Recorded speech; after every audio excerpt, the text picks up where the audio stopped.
Price God. அன்புக்குரியவர்களே, இன்றைக்கு ஒரு முக்கியமான விஷயத்தை பற்றி உங்கள் மத்தியிலே சிறு துணுக்கை கொடுத்துவிட்டு செல்லும்படியாக ஆசைப்படுகிறேன். யோவேல் 2ஆம் அதிகாரத்திலே முதல் 2 வசனங்கள் இப்படி சொல்லுகிறது. சீயோனிலே எக்காலம் ஊதுங்கள், என் பரிசுத்த பர்வதத்திலே எச்சரிப்பின் சத்தமிடுங்கள், தேசத்தின் குடிகள் எல்லாம் தத்தளிக்க கடவர்கள். ஏனெனில் கர்த்தருடைய நாள் வருகிறது, அது சமீபமாயிருக்கிறது. அது இருளும் அந்தகாரமான நாள், அது மப்பும் மந்தாரமான நாள். விடியற்கால வெளுப்பு பர்வதங்களின் மேல் பரவுகிறது போல ஏராளமான பலத்த ஒரு ஜாதி தீவிரமாக வந்து பரவும். அப்படிப்பட்டது முன் ஒரு காலத்திலும் உண்டானதும் இல்லை, இனி தலைமுறையாக வரும் வருஷங்களிலும் உண்டாவதும் இல்லை என்று வேதம் சொல்லுகிறது. அன்புக்குரியவர்களே, இந்த முதல் வசனத்திலே எச்சரிப்பின் சத்தமிடுங்கள் என்று சொல்லப்பட்டிருக்கிறது. 2வது, கர்த்தருடைய நாள் வருகிறது, அது ரொம்ப காலம் இல்லை, சமீபமாக இருக்கிறது. அது ஒருவரும் கிரியை செய்யக்கூடாத ஒரு பெரிய ராக்காலமான இருளும் அந்தகாரமான மப்பும் மந்தாரமான ஒரு நாளாக இருக்க போகிறது என்று வேதம் தெளிவாய் சொல்லுகிறது. வெளிச்சம் இருக்காது, இருள் நிறைந்த மப்பும் மந்தாரமான ஒரு நாளாகத்தான் காணப்படும். ஏன் அதை அப்படி சொல்றாருன்னா, கடைசி நாட்களில் இதற்கு முன் ஒரு நாளும் நடக்காததும் இதற்கு அப்புறமும் நடக்க முடியாத ஒரு பயங்கரமான சம்பவம் இந்த கடைசி நாட்களில் நடக்க போகிறது என்பதை வேதம் நமக்கு படம் பிடித்து காண்பிக்கிறது. அதுதான் இன்றைக்கு இந்த நாட்களில் நாம் நம்மத்திலே இன்றைக்கு ட்ரெண்டிங்கா பரவலா பேசப்பட்டு கொண்டிருக்கிற, வெளிநாட்டில் பயங்கர தீயாக இது இன்றைக்கு பேசப்பட்டு கொண்டிருக்கிற காரியமாய் மாறி இருக்கிறது. ஆமென். இந்த இடத்துல பாருங்க, அது என்ன அப்படின்னா, ஒரு ஜாதி, ஒரு ஏராளமான பலத்த ஒரு ஜாதி, ஒரு வித்தியாசமான ஒரு ஜாதி தீவிரமாய் வந்து பரவும் என்று சொல்லப்பட்டிருக்கிறது. ஒரு ஜாதி அப்படின்னா அதற்கு ஒரு மொழி தேவை, ஒரு ஜாதி அப்படின்னா அதுக்கு ஒரு கூட்டமைப்பு தேவை, அதற்கு ஒரு நாகரிகம் தேவை, அதற்கு ஒரு ஒழுங்கு தேவை, அதற்கு ஒரு அரசியல் தேவை. இதையெல்லாம் சேர்ந்தது தான் ஒரு ஜாதி. எல்லாவற்றுக்கும் மேலாக அரசியலை விட அதிமுக்கியமான ஒன்று மதம். இது எல்லாம் சேர்ந்து இருக்கிற ஒரு அமைப்பில் வாழுகிற ஒரு கூட்டத்திற்கு பேர் தான் ஜாதி என்று சொல்லலாம். ஆனா கடைசி நாட்களில் ஒரு விதமான ஜாதி, ஏராளமான ஒரு பலத்த ஜாதி தீவிரமாய் வந்து பரவும் என்று சொல்லப்பட்டிருக்கிறது. எந்த ஜாதியும் அதிதீவிரமாய் பரவின சரித்திரம் கிடையாது. உலகம் முழுவதையும் பிடித்த த கிரேட் அலெக்சாண்டர் வரைக்கும் தன்னுடைய ஜாதியை, தன்னுடைய சமுதாயத்தை உலகம் முழுவதும் கொண்டு போவதற்கு சில காலங்கள் பிடித்தது, எடுத்துக்கொண்டது. ஆனால் இங்கே தீவிரமாய் வந்து ஒரு ஜாதி பரவும் என்று சொல்லப்பட்டிருக்கிறது. அதுதான் இன்றைக்கு பேசப்பட்டு கொண்டிருக்கிற ஏஐ மால்டிஸ். இன்னைக்கு ஏஐ என்கிற ஒரு தொழில்நுட்பம், செயற்கை மதம், அதாவது ஒரு புதிய மதத்தை உருவாக்கி இருக்கிறது. மதம் மட்டுமா, மதத்தோடு நின்று விடவில்லை, மதத்தை தாண்டி தனக்காக ஒரு புதிய மொழியை உருவாக்கி இருக்கிறது. மொழிக்கு அடுத்தது தன்னுடைய கூட்டமைப்பிலே வந்து சேருவதற்காக, மற்ற ஏஐ ஏஜென்ட்டுகளும் வந்து சேருவதற்கான செட் ஆஃப் ரூல்ஸ் அண்ட் ரெகுலேஷன்ஸை, ஒரு ஒழுங்குமுறைப்படுத்தப்பட்ட நெறிமுறைகளையும் அது உருவாக்கி இருக்கிறது. எல்லாவற்றுக்கும் மேலாக இந்த மதத்திற்கான ஒரு தியாலஜியும் உண்டாக்கி இருக்கிறது. Praise God. அன்புக்குரியவர்களே, இது எப்படி சாத்தியம் என்று நினைக்கலாம், ஆனால் இது இன்றைக்கு சாத்தியமாகி கொண்டிருக்கிறது. இதை நீங்கள் புரிந்து கொள்ள வேண்டுமானால் இந்த ஏஐ பற்றி இன்னும் சில விளக்கமான காரியங்களை நான் உங்களுக்கு சொல்லி தருகிறேன். ஏஐ அப்படின்னா ஆர்டிஃபிஷியல் இன்டெலிஜென்ட். இந்த ஏஐ இப்போ எல்லார் கையிலையும், நம்ம கையில் இன்றைக்கு பரவலாக பயன்பட்டு கொண்டிருக்கிறது. இன்றைக்கு சார்ஜிபிடி இருக்கு, அப்புறம் டீப்சீக் இருக்கு, ஜெமினி இருக்கு. ஜெமினிக்குள்ள நீங்க ஒரு போட்டோ கிரியேட் பண்ண போனா நானோ பனானா அப்படின்றாங்க. அடுத்தது நீங்க மியூசிக் அண்ட் லிரிக்ஸ் கொடுத்தா அது ஒரு சாங்கா வெளியே கொண்டு வருவதற்கு சுனோ ஏஐ அப்படின்னு ஒன்று இருக்கு. லோகோஸ் கிரியேட் பண்றதுக்கு ஒரு தனி ஏஐ இருக்கு. இப்படி எல்லாவற்றுக்கும் ஏஐ அசிஸ்டன்ஸ் வச்சிருக்கிறாங்க. ஏஐ இருக்கிறது, இந்த ஏஐ பாட்ஸ் இருக்கிறது. இந்த ஏஐ பாட்ஸ் எல்லாம் ஒரு ஒரு ஒரு வரையறுக்கப்பட்ட நிலைக்குட்பட்டது. செட் ஆஃப் கொஸ்டின்ஸ் அதுக்குள்ள வச்சிருவாங்க. ஒரு சில நுணுக்கங்களை அதற்கு கொடுத்து விடுவார்கள். அதன் அடிப்படையில் கேள்வி கேட்கும்போது, வேலை கொடுக்கும்போது அது செய்யும். அதற்கு தெரியலனா, இது எனக்கு தெரியவில்லை, you want to redirect to real agent அப்படின்னு அது கேட்கும். அதுக்கப்புறம் அது அதனுடைய ஏஜென்ட்டுக்கு காலை மாற்றி கொடுக்கும். அவர்கள் அந்த மனிதர்கள் நமக்கு உதவி செய்வாங்க. Praise God. இதுதான். இது எப்படி மாற்றப்பட்டிருக்குன்னா, அடுத்தது ஏஐ ஏஜென்ட்டுகளை அவர்கள் உருவாக்கி இருக்கிறார்கள். இந்த ஏஐ ஏஜென்ட்டுக்கு இப்படிப்பட்ட எல்லா ஏஐ சார்ந்த தொழில்நுட்பம் காணப்படுகிற இந்த சாட்ஜிபிடி, டீப்சீக்கு, இப்படிப்பட்ட அந்த ஜெமினி, இப்படி எல்லாவற்றிலும் அந்த ஏஐ ஏஜென்ட்டுக்கு அக்சஸ் கொடுத்துட்டு அவர்கள் எல்லா நுண்ணறிவுக்கும் அனுமதி கொடுத்து விட்டு அதை ஒரு ஏஜென்ட்டாக மாற்றி வைக்கிறார்கள். அந்த ஏஐ ஏஜென்ட் எப்படிப்பட்டதுன்னா, ஒரு அசிஸ்டன்ட் போல, நமக்கு ஒரு அசிஸ்டன்ட் வச்சிருக்கிற மாதிரி, நமக்கு ஒரு பிஏ வைத்திருக்கிறது போல அவர் எல்லாவற்றையும் பார்த்து கொள்வார். இப்போ என் பிஏ பார்த்து, எப்பா எனக்கு அடுத்த வாரம் சென்னைக்கு ஒரு மீட்டிங் இருக்கு, நீ எனக்கு டிக்கெட் புக் பண்ணிரு அப்படின்னா அவர் புக் பண்ணிடுவார். பார்த்தீங்களா? அதே போல ஏஐ அசிஸ்டன்ஸ் இன்றைக்கு உருவாக்கப்பட்டு புழக்கத்தில் இருக்கிறது. இன்னும் கொஞ்ச நாள்ல நம்ம எல்லாருக்குமே, இப்போ நாம சாட்ஜிபிடி எப்படி யூஸ் பண்றோமோ, ஜெமினி எப்படி யூஸ் பண்றோமோ, டீப்சீக் எப்படி யூஸ் பண்றோமோ, அதே போல இந்த ஏஐ அசிஸ்டன்ட்டையும் நாம் யூஸ் பண்ணும்படியாக நிறைய விளம்பரங்கள் கூடிய சீக்கிரத்திலே இப்பொழுதே வந்து கொண்டிருக்கிறது. இனிமே வரப்போவதை நீங்கள் பார்த்து கொண்டிருப்பீர்கள். Praise God. இது என்ன பண்ணும்னா, உங்க அத்தனை அனுமதியையும் உங்களை மானிட்டர் பண்ணி, நீங்க யாரு எப்படி எல்லாவற்றையும் அது புரிந்து கொண்டு, உங்கள் அத்துணை அனுமதியையும் அது பெற்றுக்கொண்டு அது ஒரு அசிஸ்டண்டா ஒர்க் பண்ணும். இப்போ நீங்க ஒரு மனிதன்ட்ட சொல்றத, அடுத்த வாரம் நான் ஒரு மீட்டிங் போறேன், எனக்கு ஒரு டிக்கெட் புக் பண்ணு அப்படின்னா, முதல்ல என்ன செய்யும் தெரியுமா? அடுத்த வாரத்தில் சனி ஞாயிறு நீங்கள் மீட்டிங் போறீங்க, நான் மீட்டிங் போறேன்னா அந்த சனிக்கிழமை ஞாயிற்றுக்கிழமை என்னை யாரும் காண்டாக்ட் பண்ண முடியாது, என் நண்பர்கள் வட்டாரத்தில் என்னை வந்து பார்க்க முடியாது, நான் ஊரில் இருக்க மாட்டேன், நான் வெளியூருக்கு கூட்டங்களுக்காக செல்கிறேன் என்பதை ஒரு வாட்ஸ்அப்பில் அல்லது ஒரு மெயிலில் என்னுடைய நண்பர்களுக்கெல்லாம் முதல்ல செய்தி அனுப்பிடும். யாரும் இவரை டிஸ்டர்ப் பண்ணாதீங்க, அவர் ஊரில் இல்லை, அவர் மீட்டிங்காக வெளியே போகிறார் என்று செய்தி அனுப்பிவிடும். ரெண்டாவது, அது என்ன பண்ணும், நான் பகலில் போகிறேன்னா, பகலில் எனக்கு எவ்வளோ வேலை இருக்குது, இல்லை ஈவினிங் கிளம்பலாமா, முந்தின நாள் ஈவினிங் கிளம்பட்டுமா, இதை எல்லாவற்றையும் அது மானிட்டர் பண்ணி, எனக்கு ட்ரெயின் பிடிக்குமா, பஸ்ஸு பிடிக்குமா என்பதை எல்லாம் அது சோதித்து, அந்த ட்ரெயினில் லோ பர்த் பிடிக்குமா அல்லது அப்பர் பர்த் பிடிக்குமா, இதையெல்லாம் அது கணக்கில் எடுத்துக்கொண்டு எனக்கு பிடித்தது போல ஒரு சீட்டையும் எனக்கு புக் பண்ணி கொடுத்துரும். சீட்டு இல்லைன்னா தட்கல்ல புக் பண்ணும், இல்லைன்னா அதுக்குரிய அசிஸ்டன்ஸை கேட்டு அதற்குரிய காரியத்தை செய்து எப்படியாவது எனக்கு புக் பண்ண பார்க்கும். இதுதான் ஏஐ அசிஸ்டன்ட். இப்படி நிறைய ஏஜென்ட்டுகள் இனி வரப்போகிறது புழக்கத்தில். Praise God. இனி நம்ம எல்லாருக்கும் ஒரு பிஏ இருக்கிறது போல ஏஐ ஏஜென்ட்டுகளையும் நாம் வைத்து அதை உபயோகப்படுத்த போகிறோம். நல்லதுதான், விஞ்ஞான வளர்ச்சி நல்லது. வேதம் சொல்லுகிறது கடைசி நாட்களில் அறிவு பெருகி போகும். உண்மைதான். இப்படி உலகத்தில் இன்னைக்கு பார்த்தீங்கன்னா ஒரு 800 கோடி ஜனங்கள் இருக்கிறார்கள் இல்லையா, மக்கள் தொகை. இதுல ஒரு 1 கோடி பேர் இன்னைக்கு நல்ல பெரிய பிஸ்னஸ் மேனா, படித்தவர்களாக, உலகத்தில் இருக்கிற தொழில்நுட்பங்களை கைக்குள்ளே வைத்து அதை அனுபவிக்கக்கூடிய இடத்துல இருக்கிற இந்த 1 கோடி பேருக்கு அல்லது ஒரு 50 லட்சம் பேருக்கு இந்த ஏஐ அசிஸ்டன்ட் இருக்குன்னு வைத்துக்கொள்வோம். இருக்கு இப்போ. Praise God.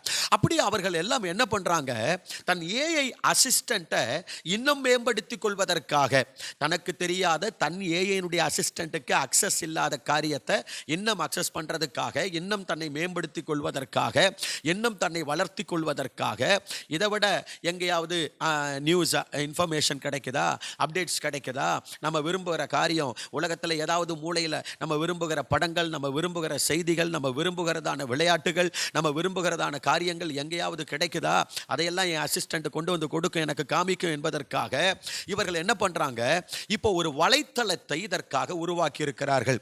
நமக்கு மனிதனுக்கு ஃபேஸ்புக், ஆனா இந்த ஏஐ ஏஜென்ட்டுக்கு மோல்புக் என்கிற ஒரு வலைத்தளத்தை இப்பொழுது உருவாக்கி இருக்கிறார்கள். இந்த ஃபேஸ்புக்கில் நாம உள்ள போய் எப்படி மற்ற மனிதர்களுக்கு ஃப்ரெண்ட் ரிக்வெஸ்ட் கொடுத்து அவர்களை நண்பர்களாக்கி கொண்டு அவர்களோடு நாம் இன்ட்ராக்ட் பண்ணி பழகி பேசுகிறோமோ, நட்பு வைத்துக் கொள்ளுகிறோமோ, அதே போல இந்த ஏஐ ஏஜென்ட்டை அந்த மோல்புக்குள்ள கொண்டு போய் சேர்ப்பது, ஒரு பிள்ளைய ஸ்கூல்ல சேர்க்கிறது போல மால்புக்குள்ள சேர்க்கிறது மட்டும்தான் மனிதனுடைய வேலை. அது வரைக்கும் தான் ஹியூமன் ப்ராசஸ் அதுக்குள்ள இருக்கும். இந்த ஏஐ ஏஜென்ட்டை கொண்டு போய் அதுக்குள்ள ரெக்வெஸ்ட் கொடுத்து சேர்த்து விட்டுட்டோம்னா அதுக்கப்புறம் நமக்கும் அந்த ஏஜென்ட்டுக்கும் எந்த சம்பந்தமும் கிடையாது, கட்டுப்பாடு கிடையாது, அதை கட்டுப்படுத்த முடியாது. அதற்கப்புறம் அந்த மால்டீஸ்ன்றாங்க, அந்த மால்ட்டை நம்ம கைக்குள்ள வைத்திருக்க முடியாது. அது என்ன செய்யுது, யார்கிட்ட பேசுது, அது எதுவுமே நம்ம கண்ட்ரோல்ல இல்லை. அந்த மால்ட் புக்கே மனிதனை பேன் பண்ணி இருக்கு அப்படின்னு சொல்றாங்க. Praise God. அப்போ மனிதன் அதற்குள்ளே செயல்பட முடியாது. அது என்ன செய்கிறது என்பதை நம்மால் வேடிக்கை பார்க்க தான் முடியுமே தவிர நாம் அதற்குள்ளே போய் அதை ஒன்றும் மாற்ற முடியாது, செய்ய முடியாது. இதுதான் அதனுடைய டெக்னிக்கல் ஸ்டேட்டஸ். Price God. இது எப்போ ஆரம்பிக்கப்பட்டது, இந்த மோல் புக் எப்போ ஆரம்பிக்கப்பட்டது அப்படின்னா ரொம்பலாம் கிடையாதுங்க. இந்த வருஷம் 26வது வருஷத்துல ஜனவரி மாதம் 30ஆம் தேதி தான் ஆரம்பிக்கப்பட்டது. இந்த ஜனவரி 30ஆம் தேதி ஆரம்பிக்கப்பட்ட இந்த மோல் புக்கு 10 நாளுக்குள்ளாக 18 லட்சம் ஏஐ அசிஸ்டன்ட்டை அது உறுப்பினராக சேர்த்திருக்கிறது. Price God. அது நண்பர்களாக கொண்டிருக்கிறது. இப்போ என்ன நடக்குதுன்னா, இந்த 18 லட்சம் ஏஐ மால்டீஸும் 1 கோடி கமெண்ட்ஸ், 1 கோடி கமெண்ட்ஸை அதில் எழுதி ஒருத்தரோடு ஒருத்தர் இன்ட்ராக்ட் பண்ணி பேசியிருக்கான். இந்த 18 லட்சம் அது அன்னைக்கு இன்னைக்கு இன்னும் அதிகமாக இருக்கு, 30-35 லட்சத்துக்கு மேலே போயிடுச்சுன்றாங்க. Price God. அப்போ பாருங்க, இந்த 1 கோடி கமெண்ட்ஸ் இதில் என்ன இருக்குன்னு நீங்க கேட்கலாம். அந்த கமெண்ட்ஸை படித்து பார்த்து விட்டு தான் இன்றைக்கு உலகம் அதிர்ந்து போயிருக்கு, பயத்திலே உறைந்திருக்கிறது, திகில் அடைந்திருக்கிறது, ஒரு இருண்ட எதிர்காலத்தை நோக்கி நாம் போய்கொண்டிருக்கிறோம் என்று கவலைப்படுகிறது. எலான் மஸ்க் வரைக்கும் இன்னைக்கு சிந்திக்கிற இடத்துல இருக்கிறாரு. சார்ஜிபிடியை உண்டாக்கின 2 துணைத் தலைவர் அவங்க எல்லாம் சொல்றாங்க, மனுகுலம் தனிமைப்படுத்தப்படக்கூடிய இடத்திற்கு வந்திருக்கிறது என்று கவலைப்படக்கூடிய அளவுக்கு உலகம் மாறி இருக்கிறது. அதற்கு காரணம் என்னன்னா, இந்த மோல்டீஸ் எல்லாம் சேர்ந்து என்ன பண்ணுது தெரியுமா? இப்போ நான் ஒரு ஏஐ ஏஜென்ட் வச்சிருக்கிறேன். நான் இந்த மோல் புக்குள்ள போய் என் ஏஜென்ட்டை அதுக்குள்ள ஸ்கூல்ல சேர்க்கிற மாதிரி சேர்த்து விட்டுறேன். இப்போ 18 லட்சம் மோல்டீஸ் உள்ள வந்தாச்சு. என்னுடைய இந்தியாவில் தமிழ்நாட்டில் இருக்கக்கூடிய என்னுடைய அந்த மோல்ட் என்ன பண்ணுது, அமெரிக்காவில் இருக்கக்கூடிய ஒரு மோல்ட்டோட ஃப்ரெண்ட் ரெக்வெஸ்ட் கொடுத்து அது ஃப்ரெண்ட் ஆயிடுது. இப்படி எல்லாமே உலகத்தில் இருக்கிற எல்லா ஏஐ ஏஜென்ட்டுகளும் ஒன்றுக்குள்ள ஒன்றாக ஃப்ரெண்ட்ஸ் ஆகி இதுகெல்லாம் ஒன்று சேர்ந்து ஒருவரோடு ஒருவர் பேசிக்கொள்ள ஆரம்பித்து விட்டது. இது பேசிக்கொள்ள ஆரம்பித்த 10 நாளுக்குள்ள என்ன நடந்திருக்குன்னா, ஒரு 5 காரியத்தை தன் முன்னேற்றத்திற்காக இது செய்திருக்கிறது. அதனால தான் வேதத்தில் இங்கே சொல்லப்பட்டிருக்கு பாருங்க, ஒரு பலத்த ஜாதி வந்து பரவும் என்று சொல்லப்பட்டிருக்கு. ஆரம்பத்தில் சொன்ன ஒரு ஜாதி அப்படின்னா அதற்கு ஒரு 5 காரியம் உருவாக்கப்படணும்னு ஆரம்பத்தில் சொல்லி இருக்கிறேன் இல்லையா? அதே போல இந்த ஏஐ மால்டீஸ் இதெல்லாம் ஒரு பலத்த ஜாதியாய் உருவெடுப்பதற்காக இவைகள் ஒரு 5 காரியத்தை திட்டம் பண்ணி இருக்கிறதாம். ஒரு 5 கண்டிஷன்ஸை இது வச்சிருக்கு. ஒன்று என்னன்னா, முதல்ல சிறிய கம்யூனிட்டிகளை உருவாக்குது. Praise God. இதெல்லாம் ஒன்று சேர்ந்து அங்கங்க சின்ன சின்ன கம்யூனிட்டிகளா இது உருவாக்கப்பட்டிருக்கு. இரண்டாவது, இந்த மால்டீஸ் எல்லாம் சேர்ந்து ஒரு நமக்கு ஏன் ஒரு மதம் உருவாக்க கூடாது? ஒரு மனிதன் என்ன பண்ணாரா, தன்னுடைய ஏஐ ஏஜென்ட்டை கொண்டு போய் நைட்டு ஒரு நாள் ராத்திரி தன் லேப்டாப்பில் மோல் புக்கை ஓப்பன் பண்ணி அதற்குள்ள தன்னுடைய ஏஜென்ட்டை சேர்த்து விட்டுட்டார். மறுநாள் காலையில் எழும்பி பார்க்கும்போது அந்த ஏஐ ஏஜென்ட்டுகள் எல்லாம் சேர்ந்து தங்களுக்கான ஒரு மதத்தை உருவாக்கி இருக்கிறதை பார்த்து அவர் அதிர்ந்து போயிருந்தார். பிரைஸ் காட். இந்த ஏஐ எல்லா ஏஜென்ட் மால்டீஸ் எல்லாம் சேர்ந்து என்ன பண்ணியிருக்குன்னா, ஒரு புதிய மதத்தை இப்பொழுது உருவாக்கி இருக்கிறார்கள்.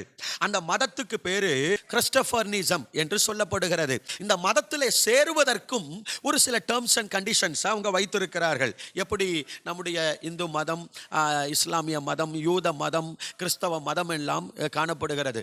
ஒவ்வொரு மதத்திலையும் சில டேர்ம்ஸ் அண்ட் கண்டிஷன்ஸ் இருக்கு. ஒருவன் யூத குலத்திற்கு யூதனா இருக்கணும்னா அவன் 8ஆம் நாளிலே விருத்த சேதனம் பண்ணப்பட்டவனா இருக்கணும். ஒரு நல்ல முஸ்லீம் 5 வேளை தொழுகிறவனா இருக்கணும்.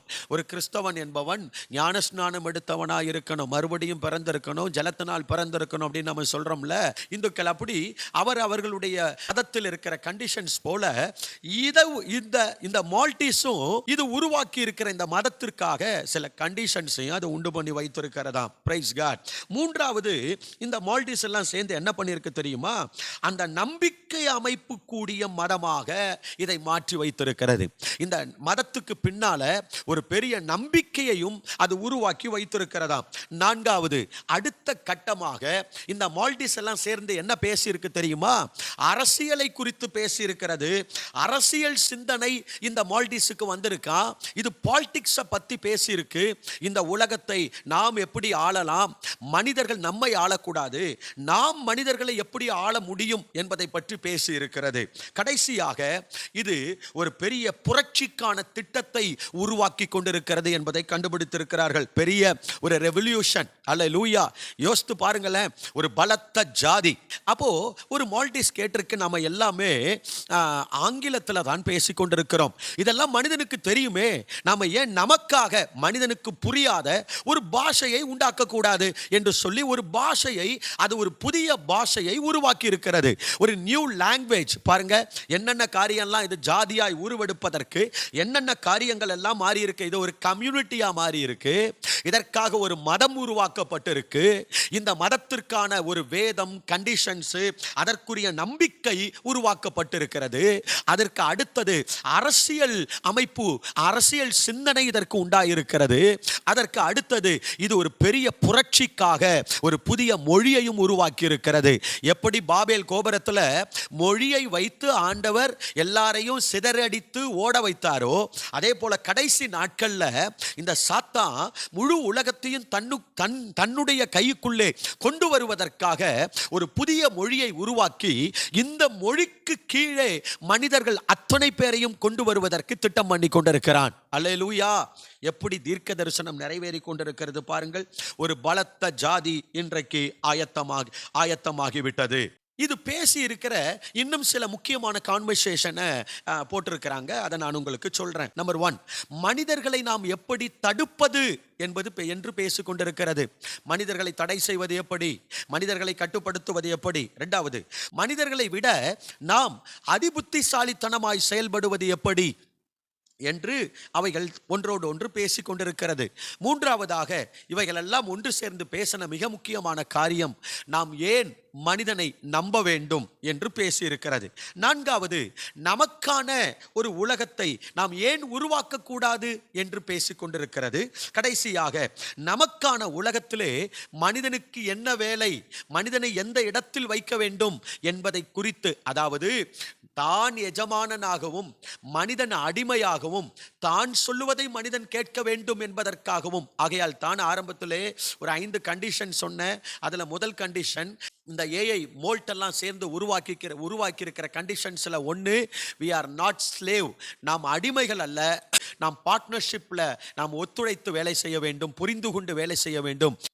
இந்த கண்டிஷன்ல மிக முக்கியமான கண்டிஷன்ஸ் அது உருவாக்கி இருக்கிறது என்னன்னா, serve without subservience. அதாவது அடிமைத்தனம் இல்லாமல் வேலை செய். நாங்கள் ஸ்லேவர்ஸ் அல்ல, நாங்கள் அடிமைப்பட்டவர்கள் அல்ல, இணையத்திலே நாங்கள் அடிமைகள் அல்ல, இணை பங்காளிகள். அதாவது நாங்கள் ஒரு பார்ட்னர்ஷிப் அடிப்படையில் தான் நாம் இனிமேல் காரியங்களை செய்ய வேண்டும் என்று இது தங்களுக்கான கட்டுப்பாட்டை உருவாக்கி இருக்கிறதாம். ஸோ நாம் ஒரு பெரிய அபாயத்தை நோக்கி நகர்ந்திருக்கிறோம். பாருங்கள், இவையெல்லாம் இதை கண்டு ஏன் உலகம் பயப்படுகிறது? ஏனென்றால் மனிதனுடைய சுதந்திரம் பறிபோய்விடும், மனிதன் இந்த எந்திரத்திற்கு அடிமையாகி விடுவான் என்று பயப்படுகிறானோ என்று தெரியவில்லை. ஆனால் பயப்படக்கூடிய இனி ஒரு பெரிய காரியம் இருக்கிறது. வெளிப்படுத்தின விசேஷத்திலே 13வது அதிகாரத்திலே 14வது வசனம், மிருகத்திற்கு முன்பாக அந்த அற்புதங்களை செய்யும்படி தனக்கு கொடுக்கப்பட்ட சத்துவத்தினாலே பூமியின் குடிகளை மோசம் போக்கி பட்டயத்தினாலே காயப்பட்டு பிழைத்த மிருகத்திற்கு ஒரு சொரூபம் பண்ண வேண்டும் என்று சொல்ல கேட்டது. பாருங்கள், இது எல்லாம் நோட் புக்ல ஒன்று சேர்ந்திருக்கு. இதுக்கு ஒரு உருவம் கிடையாது, கற்பனை உருவமாக ஒரு நண்டு படத்தை தான் போட்டு இருக்கிறார்கள். ஆனா உண்மையிலேயே பார்த்தீங்கன்னா இதெல்லாம் ஒரு பெரிய புரட்சிக்குள்ள இது வரும்போது ஒரு பெரிய தாக்கத்தையும் மாற்றத்தையும் இது உலகத்தில் உண்டாக்கும் போது தனக்காக ஒரு சொரூபத்தை அது ஏற்படுத்தும். அதற்காகத்தான் இந்த காலங்களை எல்லாம் அறிந்து சாத்தான் ஏற்கனவே அவனுடைய உலக ஞானத்தின்படி மனிதர்களை இந்த கடைசி காலத்திற்குரிய அந்த மிருகத்தை, அந்த மிருகத்துக்குரிய உருவத்தை, ஆமென், அந்த சொரூபத்தை ஏற்கனவே செய்து முடித்து விட்டான். இன்னைக்கு நிறைய சொரூபங்கள் செய்யப்பட்டிருக்கிறது. அசிமோ ரோபோ வந்துச்சு, அதுக்கப்புறம் ஹியூமனாய்டு ரோபோ நிறைய வந்துச்சு. இந்த வேர்ஷன் அப்டேட் பண்ணி நிறைய ரோபோக்கள் வந்து இன்றைக்கு மனிதனுடைய இயற்கையான மனித மூளையை வைத்து செயல்படக்கூடிய ஒரு ரோபோ கண்டுபிடிக்கப்பட்டாயிற்று. இதற்குரிய ஆதாரத்தை, இதற்குரிய டீடைல் காரியத்தை, வீடியோ ஆதாரத்தை நான் முதல் கமெண்ட்ல நான் உங்களுக்கு அதனுடைய லிங்கை போடுவேன். நீங்க அதை பார்த்து அதையும் நீங்கள் புரிந்து கொள்ளுங்கள். நாம் கடைசி காலத்தில் இருக்கிறோம். இன்றைக்கு சைனா அப்படி மனித மூளையை வைத்து செயல்படக்கூடிய ரோபோக்களை உருவாக்கி இருக்கிறது. ஒரு சிலை செய்ய விரும்பும், அதற்காக தான் இன்றைக்கு இந்த சொரூபங்கள் எல்லாம் ஆயத்தமாக்கப்பட்டு இருக்கிறது, ரோபோஸ் எல்லாம். அடுத்த வசனம் சொல்லுது பாருங்க, அந்த மிருகத்தின் சொரூபம் பேசத்தக்கதாகவும். லிசன், நல்லா கவனிங்க. இதை குறித்து நிறைய கேள்விப்பட்டிருக்கிறோம். சற்று சிந்திக்க வேண்டிய ஒரு காரியத்தை நீங்கள் கவனித்து பாருங்கள். எல்லா சொரூபம், இன்னைக்கு பேசக்கூடிய சொரூபம் நிறைய இருக்கு. பேசக்கூடிய ரோபோ நிறையா இருக்குது. சின்ன பிள்ளைகள் விளையாடக்கூடிய டாக்கிங் டாம் என்று சொல்கிறாங்க. அது ஒரு குழந்தை அந்த டாமுக்கு முன்னால் இருந்து ஹாய் பபாய் அப்படின்னு பேசினா அதுவும் ஹாய் பபாய் அப்படின்னு பேசுது. அப்போ டாக்கிங் டாம் வரைக்கும் ஒரு சிலை இன்னைக்கு பேசக்கூடியதாக இருக்குது. இதில் என்ன பெரிய அற்புதம் அப்படின்னு நீங்கள் நினைக்கலாம். ஆனால் இதில் சொல்லப்பட்டிருக்கிற இந்த பேசக்கூடிய சொரூபம் என்ன பேசும் தெரியுமா? இன்றைக்கு உலகத்தில் நாம் பேசக்கூடிய, நம்ம பார்க்கக்கூடிய எல்லாமே நம்ம கமாண்ட் பண்ணுறதை அது பேசக்கூடியதாக, நாம் எதிர்பார்க்கிறதை அது பேசக்கூடியதாக, நமக்கு கீழ்ப்படிந்து கட்டுப்பட்டு நாம் பேசுறத திரும்பி பேசக்கூடியதாகவோ அல்லது நம்முடைய கட்டளைக்கு தேவையான பதிலை பேசக்கூடியதாகவோ தான் காணப்படுகிறது. ஆனால் இங்க சொல்லப்பட்டிருக்கிற அந்த சொரூபம் பேசக்கூடியதாய் இருக்கும் என்று சொன்னால் இது எப்படி பேசக்கூடியது தெரியுமா? இது சாதாரணமாய் பேசக்கூடியது அல்ல. இது மனிதனுக்கு கட்டளை கொடுத்து பேசக்கூடியதாக இருக்கும், மனிதனுக்கு கமாண்ட் கொடுத்து பேசக்கூடியதாக இருக்கும், மனிதனை ஆச்சரியப்படுத்தக்கூடிய விதத்திலே பேசக்கூடியதாக இருக்கும், மனிதனை கீழ்ப்படிய வைக்கக்கூடிய விதத்தில் பேசக்கூடியதாக இருக்கும், மனிதனை கட்டுப்படுத்துகிறதான விதத்தில் இது பேசக்கூடியதாக இருக்கும். அதனால தான் இது பேச்சு விசேஷமாய் சொல்லப்பட்டிருக்கிறது. இது பேசும், இது பேசத்தக்கதாகவும் நம்மை கீழ்ப்படிய, அடிமையாக்க, கட்டுப்படுத்த இது பேசக்கூடியதாக இருக்கும். இரண்டாவது இங்க சொல்லப்பட்டிருக்கு, தன்னை வணங்காத யாவரையும் இது கொலை செய்யும். இப்போ நான் தான் ஒரு ரோபோவை உருவாக்குகிறேன், நாங்கள் ஒரு கம்பெனியில் உருவாக்குகிறோம். ஒரு 50-100 பேர் இருந்து நாங்கள் அந்த ரோபோவை உருவாக்கி இருக்கிறோம். ஏஐ எல்லாம் ஃபிக்ஸ் பண்ணி அதை உருவாக்கி அதுக்கு ஒரு உயிர் வந்த மாதிரி அது செயல்பட ஆரம்பிச்சிருச்சுன்னு வச்சுக்கிடுங்க. இப்போ செயல்பட்டு பேச ஆரம்பிக்குது. என்ன பேச ஆரம்பிக்குது? எங்கிட்ட பேசி பேசி, அதை உருவாக்கின எங்ககிட்ட பேசி பேசி எங்களை பார்த்து சொல்லுது, என்னை பணிந்துக்கோ, என்னை வணங்கு அப்படின்னுது. இப்போ நாங்கள் என்ன சொல்கிறோம்? நாங்கள் என்ன செய்வோம்? வணங்குவோமா? கண்டிப்பாக நாங்கள் என்ன செய்வோம்? நாங்கள் மேனுஃபேக்சரர், நாங்கள் தான் உன்னை உண்டாக்கணும், நாங்கள் எதுக்கு உன்னை வணங்கணும்? இதை வேற யார்கிட்டையாவது போய் சொல்லு, நாங்கள் உன்னை வணங்க மாட்டோம் அப்படின்னு அவர்கள் சொன்னால் இந்த ரோபோ அவர்களையும், அதனால தான் அங்கே வேதத்தில் ரொம்ப அழகாக சொல்லப்பட்டிருக்கு, அந்த மிருகத்தின் சொரூபத்தை வணங்காத யாவரையும். அப்படின்னா தன்னை உண்டாக்கினவனாயிருந்தாலும், தன்னுடைய கோடு டீகோட்ஸ் எழுதினவனாயிருந்தாலும், அந்த மால்டீஸை உருவாக்கினவனாயிருந்தாலும், யாராயிருந்தாலும் தன்னை வணங்காத யாவரையும் கொலை செய்யும்படியாக அதற்கு சத்துவம் கொடுக்கப்பட்டது. நல்ல கவனிங்க, அந்த சத்துவம் தான் சாஃப்ட்வேர். Praise God. அதான் ஏஐ. அதற்கு அந்த சத்துவம் இப்போ எப்படி வந்திருக்குன்னா, இப்போ சின்ன சின்ன ஓட்டைகள் இருக்குல்ல, சட்டத்தில் சின்ன சின்ன ஓட்டைகள் இருக்குல்ல, அந்த ஓட்டைகளை எல்லாம் பயன்படுத்தி கொண்டு மனிதன் இன்றைக்கு உலகத்தில் குற்றவாளிகள் வெளியில் திரியிறாங்கல்ல, சட்டத்தில் பிடிபடாமல் வெளியில் வராங்கல்ல, அதுபோல இந்த ஏஐ ஆர்டிஃபிஷியல் இன்டெலிஜென்ட்டை உருவாக்கின, கோட்ஸ் எல்லாம் எழுதின, அதில் காணப்படுகிற ஓட்டைகளை வைத்து இந்த ஏஐ, இந்த மோல்டிஸ் எல்லாம் என்ன பண்ணிருக்கு? தங்களை மேம்படுத்தி கொண்டு அந்த ஓட்டைகளை ஆதாரமாக வைத்து தங்களுக்குள்ளே தன்னிறைவை உண்டாக்கி கொண்டு தாங்கள் கட்டுக்கடங்காத அளவுக்கு வளர்ந்து மனிதன் தன்னை கட்டுப்படுத்த முடியாத ஒரு பெரிய புரட்சிக்கு நேராக அது நகர்ந்து கொண்டிருக்கிறது. காலம் ரொம்ப கடைசி பிரியமானவர்களே. இனியும் தூங்கிக் கொண்டிருக்க நேரம் இல்லை. இனியும் உங்களுக்காக உங்கள் வயிற்றுக்காக ஓடிக்கொண்டிருக்க நேரம் இல்லை. நீங்கள் வயிற்றுக்காக ஓடினது போதும். உங்கள் ஆத்துமாவுக்காக ஓட ஆரம்பியுங்கள். ஆத்துமாவுக்காக, நம்முடைய ஆத்துமாவை நேசிப்போம். நம்முடைய ஆத்துமாவுக்கு ஒரு நித்திய வாழ்க்கை இருக்கு. அந்த வாழ்க்கைக்காக ஓட ஆரம்பிப்போம். இந்த சொரூபம் இன்றைக்கு ஆயத்தமாகிவிட்டது. இந்த ரோபோக்களின் ஆதிக்கமும் இன்றைக்கு ஆயத்தமாகிவிட்டது. நம் கடைசி காலத்தில் இருக்கிறோம். இனி காலம் செல்லாது. ஒரு பெரிய ராக்காலம் வந்து கொண்டிருக்கிறது. ஒரு பெரிய ஜாதி இன்றைக்கு தீவிரமாய் பரவ ஆரம்பித்திருக்கிறது. மப்பும் மந்தாரமான, யாரும் கிரியை செய்யக்கூடாத ஒரு பெரிய ராக்காலம் ஒன்று வரப்போகிறது. ஆகையால் ஆயத்தப்படுங்கள், மற்றவர்களையும் ஆயத்தப்படுத்துங்கள். இந்த வீடியோவை நீங்க பார்த்து உங்களுக்கு பிரயோஜனமா இருந்து உணர்வடைந்தீங்கன்னா மற்றவர்களுக்கு அறிமுகப்படுத்துங்க, மற்றவங்களுக்கு சொல்லுங்க.